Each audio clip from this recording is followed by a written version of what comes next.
Madame la Présidente, Monsieur le Ministre, Messieurs les rapporteurs, chers collègues, nous ne sommes pas dupes, nous ne sommes plus dupes. C'est désormais devenu une fâcheuse habitude. Le 49.3 sera déclenché dans toute sa brutalité envers le peuple et ses représentants dès la fin de l'examen de cette mission Outre-mer. Mais au fait, pourquoi tenez-vous absolument à ce que ce débat ait lieu s'il est d'avance condamné à la stérilité? Pour marquer votre attachement aux 10 Outre-mer ou pour carchériser votre propre conscience d'État maltraitant à l'encontre de ces territoires transocéaniques qui font pourtant de lui la deuxième puissance maritime du monde? Nous ne sommes pas dupes et nous savons qu'au final, c'est vous et vous seuls qui tiendrez la plume pour écrire unilatéralement cette loi de finances. Alors bien sûr, je pourrais commencer par reconnaître en toute objectivité les quelques miettes positives de ce budget. Nous notons une augmentation des crédits de cette mission Outre-mer, plus 185 millions en autorisation d'engagement et plus 115 millions en crédit de paiement, dont acte.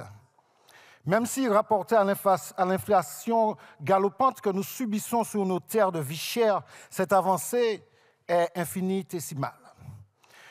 Nous ne sommes pas dupes et nous sommes bien conscients des effets en trompe-l'œil de ce budget.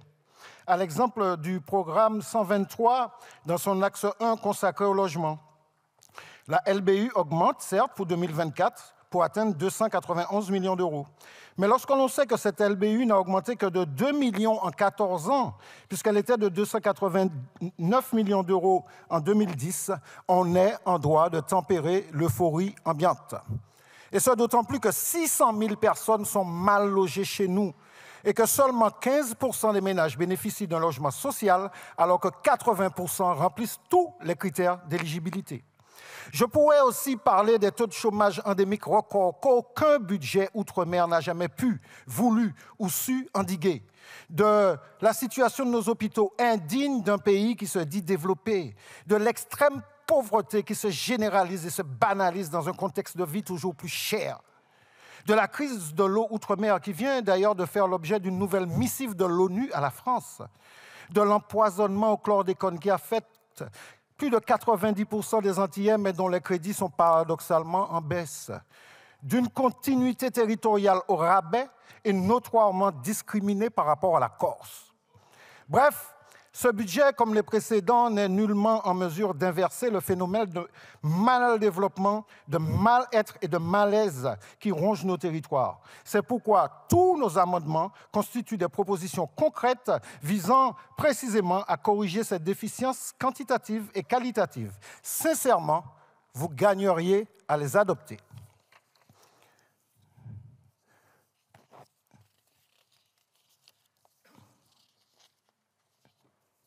Mais je ne descendrai pas de cette tribune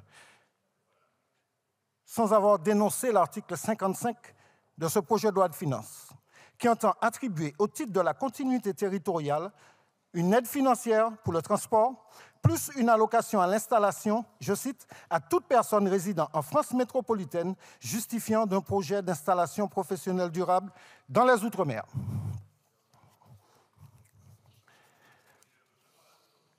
Au demeurant, pourquoi exclure les personnes résidant en Corse ou dans un autre territoire dit d'outre-mer? En l'état, l'adoption d'un tel article constituerait un véritable scandale, ce que France Fanon appelle une violence vis-à-vis de l'avenir après avoir vidé le passé de toute substance. En effet, alors que rien n'est fait pour véritablement proposer à notre jeunesse des perspectives pour vivre, travailler, se loger et s'épanouir au pays, et qu'une forme inouïe de violence circulaire s'y déchaîne, alors qu'après des décennies de politique bumidomienne, puis ladomienne, le seul recours qui s'offre à bon nombre de ces jeunes qui cherchent du travail est non pas de traverser la rue, mais de traverser l'océan. Alors qu'à chaque entrée scolaire, l'État aggrave le dépeuplement en forçant l'exil, tous les lauréats des concours d'enseignants, alors que nos compatriotes vivant dans l'Hexagone sont à ce jour injustement exclus des dispositifs de continuité territoriale, ce même État décide, avec cet article, d'encourager financièrement la colonisation par repeuplement de nos territoires pour toute personne résidant en France métropolitaine. En somme, ce qu'Aimé Césaire désignait comme le génocide par substitution dans ce même hémicycle au siècle dernier, serait-il en train de muter vers une forme contemporaine plus dangereuse et pernicieuse? Sachez que nos peuples ont beau être accueillants, hospitaliers, patients et résilients, ils se sont toujours montrés redoutables dès lors qu'ils se sont dressés contre toutes les formes d'injustice qui ont jalonné leur histoire. Nous ne sommes pas dupes, nous ne sommes plus dupes, à bon entendeur.